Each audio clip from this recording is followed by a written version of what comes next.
Pascal, bonjour. Bonjour Olivier. Pourquoi ce titre Plus fort que la haine? Alors plus fort que la haine, tout simplement parce qu'au départ, moi je suis un garçon très rebelle. Je suis rebelle contre l'injustice, contre l'intolérance, mais surtout contre la médiocrité. Et j'ai ce sentiment en fait depuis tout petit. Je suis un véritable rebelle. Donc je voulais un petit peu sortir de mes gongs, c'est le cas de le dire.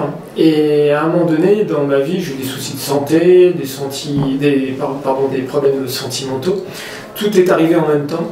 Et je pense que la meilleure façon de m'en sortir, certains écrivent des livres, et moi j'avais envie de raconter une histoire justement où il y avait l'intolérance, l'injustice et la médiocrité.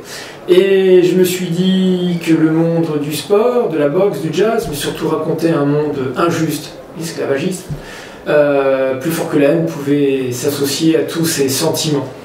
Voilà, donc plus fort que la haine, parce qu'il y a fort, il y a haine, et ce sont deux mots très très importants justement pour pouvoir percuter.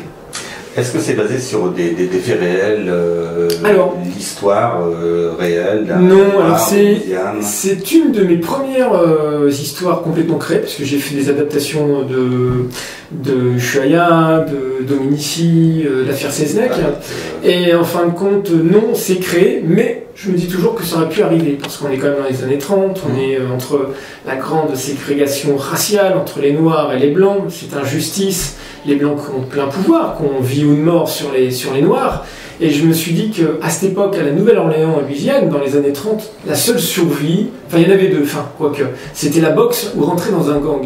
Et dans les deux cas, je préférais que mon personnage, Doug Winston, qui est le héros, puisse rentrer dans la boxe, puisque c'était le seul sport, on va dire, du coin. C'était un peu comme le jazz pour les blacks.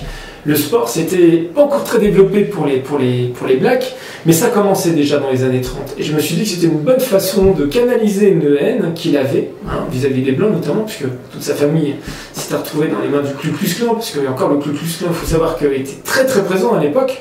Donc on pouvait se permettre de tuer des Noirs, de les pendre, sans avoir de problème, sans être inquiété par la police ou la justice. Et donc ce personnage Doug Winston, il fallait lui trouver justement un but, et le but c'était la boxe, c'était le jazz, c'était un passionné de jazz, et je me suis dit que la meilleure façon de canaliser la haine, c'était de faire un sport, donc la boxe.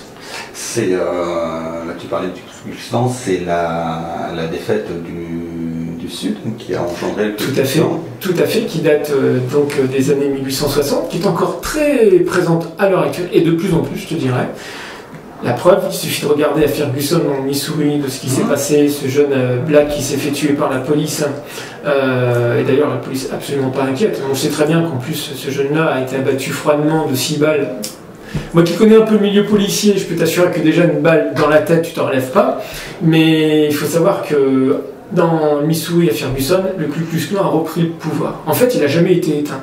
Et ce qui est quand même dramatique, pourquoi? C'est que justement, ceux qui sont membres du Ku Klux Klan, ce sont des sénateurs, des politiques, des policiers. Donc il y a toute une caste de nobles, de gens importants, intouchables.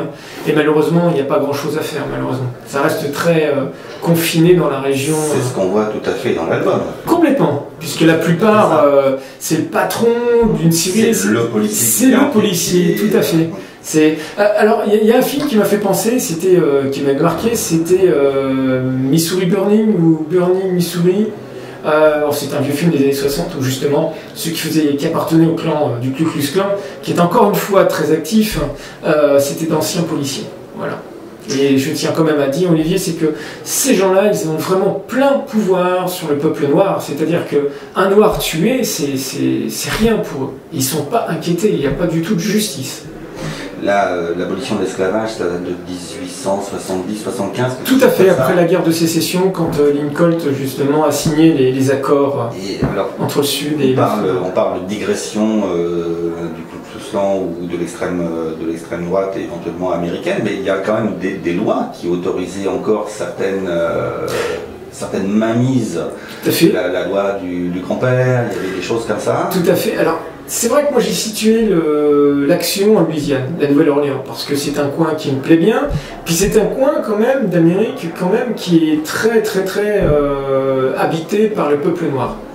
Donc je me suis dit que voilà, et je me suis renseigné, alors je suis parti sur des lectures, sur Richard White, America, Black Boy, je me suis basé aussi beaucoup sur les écrits de Martin Luther King, qui s'est battu, même si c'est plus récent et contemporain, contre le Ku Klux Klan. Mais finalement, quand on regarde les écrits de Martin Luther King, qui pour moi j'ai une grande vénération, on retrouve finalement les mauvais sentiments de ces gens-là déjà dans les années 60, alors que là on parle des années 30. Donc c'est vraiment, je me suis dit, voilà, il fallait ressortir tout ça. Si on reprend les phrases de Martin Luther King, on peut les coller, mais vraiment dans les années 30. Ça n'a pas changé du tout. Et on pourrait même les changer, les coller à notre époque en 2014, rien n'a changé. Et je dirais même que ça s'est même empiré. Et c'est grave quand même, à notre époque, en 2014, avec tout ce qu'on voit. Alors je me dis toujours, si c'est ça le progrès, le racisme, l'intolérance, ben on n'a pas beaucoup avancé, on a beaucoup régressé. Et ça me fait peine, parce que j'ai mon portable qui sonne, excusez-moi, je suis vraiment pour rien. J'ai foi en fin de compte dans l'être humain, mais c'est vrai que je suis surtout déçu par le comportement. Je suis scout, donc scout très proche des gens, je suis un écologue, donc un amoureux de la nature et de la civilisation, mais quand je vois, quand j'écoute les informations, quand je lis les journaux, je suis mais vraiment attristé. Quand je dis attristé, je suis attristé de voir autant de violence, autant de déshumanisation de l'être humain. Et je me dis que vraiment on n'a pas évolué. Et voilà, c'est pour ça que quand je te parle d'intolérance et d'injustice, moi je suis vraiment énervé. Quand j'ai écrit, quand j'ai fait mes storyboards aussi, quand j'ai mis en scène toute cette histoire, ben je peux t'assurer que alors moi je me suis senti bien parce que j'avais en fait quelque part au fond de moi évacué tout ce que j'avais accumulé de mauvais, tant sur la santé, sur les pensées un petit peu négatives sur le monde et sur les problèmes sentimentaux. Et ce qui a été marrant pour la petite anecdote, c'est que quand René Follet, le dessinateur de Plus fort que la haine, a mis le mot fin à la 52e page, il m'a dit, bah écoute, c'est marrant, Doug Winston, le héros, finalement c'est toi. Voilà, parce que René Follet, c'est vraiment une histoire entre père et fils. On se connaît depuis plus de 30 ans. Alors, voilà. René, pourquoi est-ce que d'abord, tu n'as pas choisi de dessiner toi-même cet album? Parce que, il fallait vraiment un personnage qui puisse vraiment rendre la Louisiane, le bayou, les familles d'esclaves, toute cette ambiance. Il n'y en avait qu'un, c'était René Follet.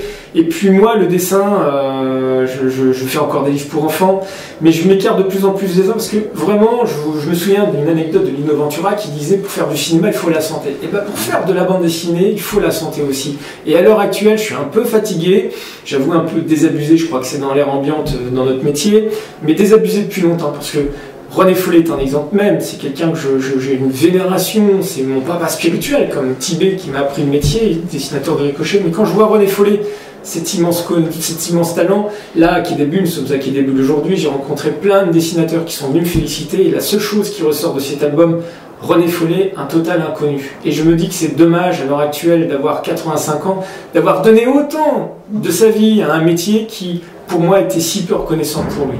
Parce qu'il y a des choses que je sais, il y a des choses que j'ai vues, que j'ai entendues, je connais René depuis 30 ans, et je me dis quand même, le métier n'a pas été très fair-play, avec un homme si grand en tant qu'humain, mais talentueux dans notre métier. C'est ça, tout à fait. Tu avais déjà travaillé avec lui sur l'affaire Dominici. Donc un autre drame social, quelque part. Un autre drame social, tout à fait. Alors, c'est marrant parce que René Follet, à l'époque de Dominici, il avait arrêté la bande dessinée. Il voulait plus du tout en entendre parler, il voulait surtout faire que l'illustration. Parce qu'avant tout, René Follet est un illustrateur. Et j'ai eu du mal, en fait. Je me suis dit, j'ai pensé tout de suite à René, parce que il faut savoir aussi que René, à une époque, voilà, grand talentueux, mais à un moment donné, il n'avait plus de travail. Donc un mec comme ça, une personne comme ça, comment on peut se dire qu'il n'a pas de travail?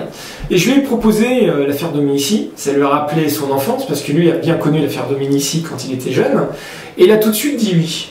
Et j'ai été heureux, parce que jamais, quand je l'ai rencontré pour la première fois à 13 ans, que je me suis dit, 30 ans plus tard, j'aurai mon nom à côté du sien dans l'album. Et on a beaucoup travaillé. Alors René Follet est quelqu'un de très dur avec lui, mais très dur avec moi, avec son scénariste. D'ailleurs, je suis le plus jeune scénariste qu'il ait eu.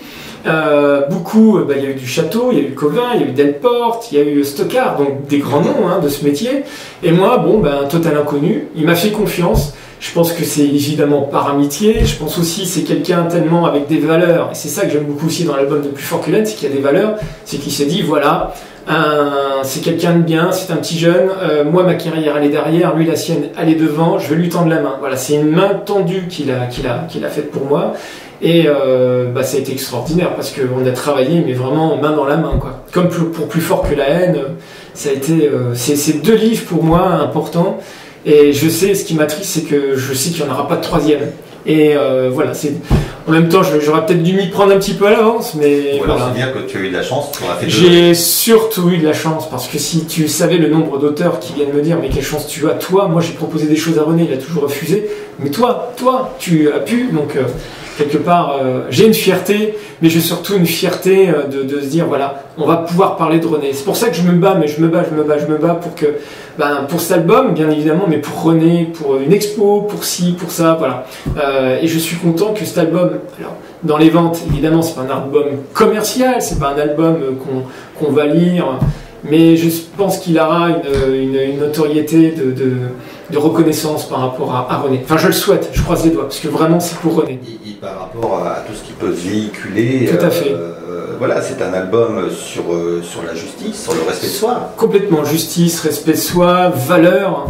Et on voit vraiment vraiment toute l'ascension de ce jeune garçon qui s'appelle Doug Winston, qui est une force de la nature, qui est injuste. Il faut savoir qu'il vit avec son père dans l'entreprise du maître, du grand maître, qui est le chef du Ku Klux Klan, qui va être injustement viré. Il faut savoir qu'une famille noire virée d'une société ne retrouve jamais de travail. Hein. Donc lui, il veut se venger de Winston, il veut casser du blanc en fait, il veut se venger puis rendre l'honneur à son père. Et un jour, il va rencontrer un ancien, un sage. Alors il y a toujours cette notion de transmettre. Dans tous mes livres, il faut transmettre. Un ancien qui transmet au plus jeune. Ça c'est très important. Je pensais surtout à Tibet et René Follet qui m'ont transmis. Et on va lui expliquer à ce jeune qui veut rentrer dans un gang, tuer des blancs, on va lui dire, mais tu sais, tuer des blancs, tu vas finir sur une chaise, mais par contre, il y a une solution, c'est deviens boxeur, tu vas non seulement te faire aimer des blancs et des noirs, mais en plus tu vas gagner de l'argent. Et lui, il croit ça une blague, et après, on va le voir monter justement dans le domaine du sport, et on va savoir que finalement, la haine, le recours à la haine, en fin de compte, ça sert à strictement rien. C'est un message d'amour aussi, je trouve, c'est un beau message d'amour, parce que on en a besoin à l'heure actuelle, avec tout ce qu'on voit, la violence, la peine, et je pense que ça fait du bien de se dire qu'il y a un message d'espoir, un message d'amour, d'espoir et d'amour, et puis d'humanité, voilà. C'est un album qui semble complètement baigné dans la musique. Est-ce que tu en as beaucoup écouté pendant ton écriture, et est-ce que tu aurais des titres à conseiller aux lecteurs? Louis Armstrong, parce qu'à un moment donné, Louis Armstrong, on le retrouve dans l'album. Et René est un féru de musique, justement, de jazz. Et alors, parce qu'il y a eu plusieurs moutures de Plus fort que la haine, à un moment donné, le personnage de Doug devait rencontrer le musicien de jazz.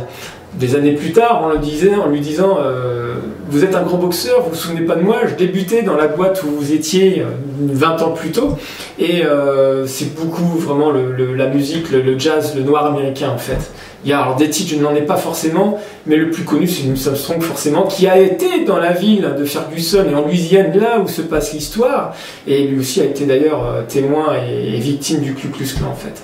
Donc, mais René a plus une oreille musicale que moi. Pascal, Olivier, merci beaucoup. Mais avec grand plaisir. Vraiment, merci. Très bon moment. Merci beaucoup. Et puis bonne fin de festival à toi. Merci tout plein et merci pour tout. Merci Olivier. Parfait.